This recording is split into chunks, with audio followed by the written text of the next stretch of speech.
你有沒有想過一個問題？為什麼足療店裏的技師好像特別偏愛年輕的客人？別急着下定論，這背後其實有幾個很現實又挺有趣的原因。足療店這地方是個真正的人間縮影，精油的香氣混着中藥味，電視裏放着老港劇，水聲、笑聲、嘆氣聲交織在一起。技師每天都要面對各式各樣的客人，上班族、老闆、話癆、悶騷，什麼人都有。久而久之，他們的雷達特別靈，一看人就知道這一趟是輕鬆還是折磨。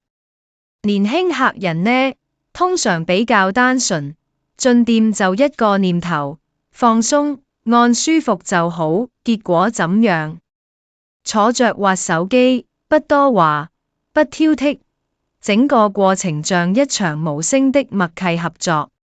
對技師來說，這種客人真的是寶，不用控，不用寒暄，不被情緒綁架，做完一單能稍微喘口氣。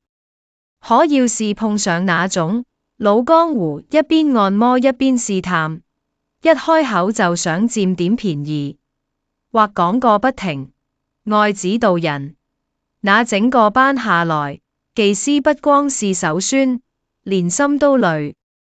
而且別忘了，這行不只是靠手藝吃飯，還得靠服務態度活下去。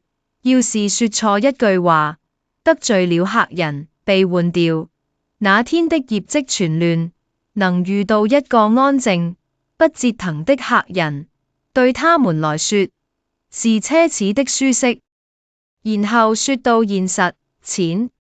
技師上班就是為了賺錢，這沒什麼好避諱的。年輕人消費觀念新，花錢爽快，一次來就為了放鬆，不太會斤斤計較。反觀那些老客人，砍價、挑毛病，還想撈點福利，技師心裏都明白，這單不一定划算。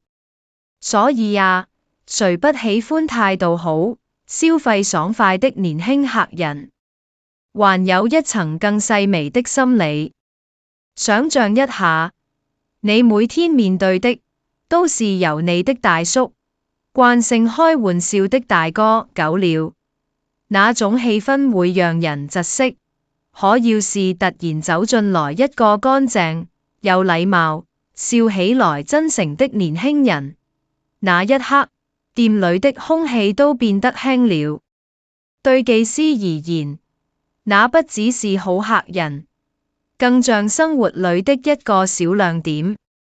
所以說，被偏愛的，也許不是年輕這件事，而是那種還沒被生活磨掉的乾淨和真誠。一樣的手法，一樣的房間，有人讓人疲憊，有人讓人心安。這大概就是服務行業裏最細膩的人情平衡。我是林可希，專門聊這些你平常不一定注意，但又藏滿人味的生活冷知識。下次我再帶你看看那些服務背後的小世界。